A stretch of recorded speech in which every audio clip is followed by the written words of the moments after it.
तरफ बिहार में एसआईआर के बाद फाइनल वोटर लिस्ट जारी कर दी गई है।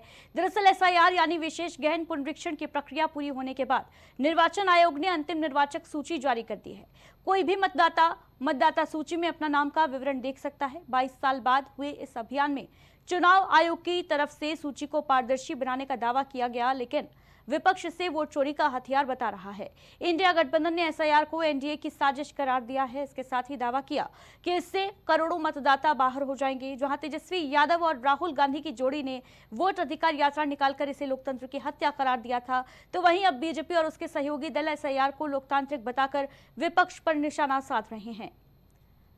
और इस बवाल के बीच बिहार में आज फाइनल वोटर लिस्ट आ चुकी है। इस बात को लेकर सबके अपने अपने स्टैंड हैं, लेकिन एक बात स्पष्ट है कि जिन लोगों ने एसआईआर को लेकर हंगामा मचा रखा था, बड़ी बड़ी यात्राएं निकाली गई, हाइड्रोजन बम, आइटम बम, ना जाने क्या क्या फोड़ने के दावे किए गए, लेकिन अब ऐसा लगता है कि विपक्ष के पास इसे लेकर बहुत ज्यादा कुछ कहने के लिए बचा नहीं है। बिहार में विधानसभा चुनाव करीब है, इसलिए नई वोटर लिस्ट बहुत अहम मानी जा रही है।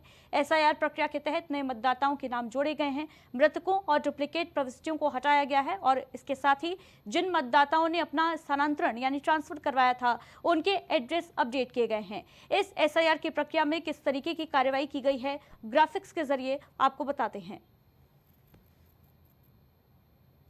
तो बिहार में वोटर लिस्ट पुनरीक्षण में 99% मतदाताओं का पुनरीक्षण किया गया।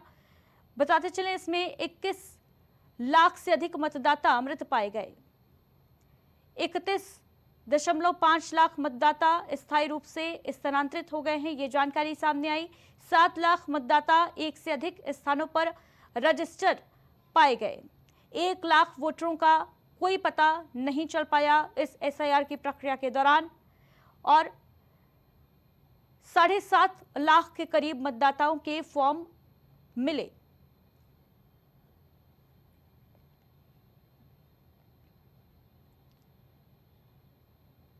वहीं फाइनल वोटर लिस्ट जारी होने के बाद अब चुनाव आयोग बिहार में तैयारियों का जायजा लेने के लिए 4 और 5 अक्टूबर को पटना का दौरा करेगा। इसके बाद चुनाव की तारीखों का ऐलान किया जाएगा। वहीं अगले सप्ताह बिहार विधानसभा चुनाव का कार्यक्रम घोषित होने की संभावना भी है।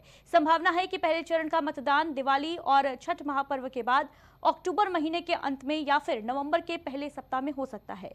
243 सीटों पर विधानसभा का कार्यकाल 22 नवंबर को खत्म हो रहा है। इससे पहले चुनाव की प्रक्रिया पूरी कर ली जाएगी। पिछली बार की तरह इस बार भी 3 चरणों में मतदान होने की संभावना जताई जा रही है। हाँ, तो ये तो अपेक्षित था ही कि रिपोर्ट आएगी सामने।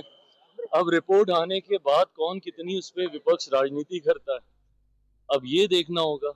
और बार बार हम इस बात को कह रहे हैं कि भाई इससे केंद्र सरकार का क्या लेना देना है। एसआईआर से आएगी, आपको कोई शिकायत होगी, कुछ अच्छा लगेगा, अच्छा भी चुनाव आयोग के सर, शिकायत होगी तो भी चुनाव आयोग के सर।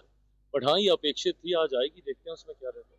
आप बताइए, आप नेता प्रतिपक्ष हैं, आप अपने आप अभी भी आप लोग इसी तरीके का वोट बैंक बना के आप सोचने की बात कर रहे हैं। पर ये लोग तो सोचेंगे ही ना, जो एमवाई वो तमगे की तरह सीने पे चला टांग के चलते हैं। क्या है एमवाई? यही सब तो है, जातीयता सांप्रदायिकता में बिहारियों को बांटना। भाई हम भी एमवाई की बात करते हैं, बट हमारे एमवाई में महिला है जो कि देश दुनिया की आधी आबादी है। हमारे वाई में युवा हैं जो कि देश की, हमारे बिहार की सबसे बड़ी आबादी है।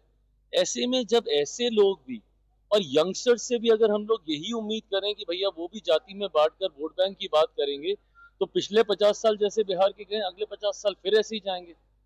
और वोटर लिस्ट में हेराफेरी पहली नहीं है, पहले भी करते रहे हैं, लेकिन ये पकड़े गए।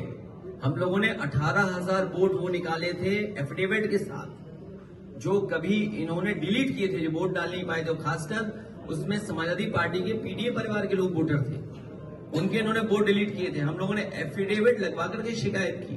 और याद कीजिए, एक बार फकीरेपुरवा हम लोग गए थे, वहां पर बीएलओ हेराफेरी कर रहा था। जब जानकारी दी कि वोट नहीं बन रहा है, तो उस बीएलओ को सस्पेंड किया गया। वोटों का चोरी तो हो ही रहा है और हम लोग के पास पूरा खुला विकल्प है कि भाई जब बेईमानी करना है, चोरी करना है, लोकतंत्र को खत्म करना है, जनता गरीब का अधिकार छीनना, अस्तित्व मिटाना है, बेईमानी खुलेआम कर रहे हैं, तो हम लोग चुनाव बहिष्कार पर भी हम लोगों के लिए ये विषय खुला है। और इसमें हम लोग अपने जनता, अपने पार्टी के वर्करों से और अपने घटक दल के नेताओं से भी हम बात करेंगे। जब इलेक्शन कमीशन जब बीजेपी का ही पार्ट बन गया हो, जब लाखों वोटर जो है उनका वोट काट दिया हो जाए, सदन में खुलेआम नंगा झूठ बोला जाए, तो बचा क्या फिर? हमने सवाल पूछे इलेक्शन कमीशन से, वोटर लिस्ट दिखाइए, इन्होंने वोटर लिस्ट नहीं दिखाई। हमने कहा कि वीडियोग्राफी दिखा दीजिए, वीडियोग्राफी का कानून बदल दिया। 1 करोड़ नए वोटर्स आए थे महाराष्ट्र में और इलेक्शन चोरी किया। कर्नाटक में हमने रिसर्च की है थोड़ी, कर्नाटक में हमने भयंकर चोरी पकड़ी है। मैं ब्लैक एंड व्हाइट में आपको दिखाऊंगा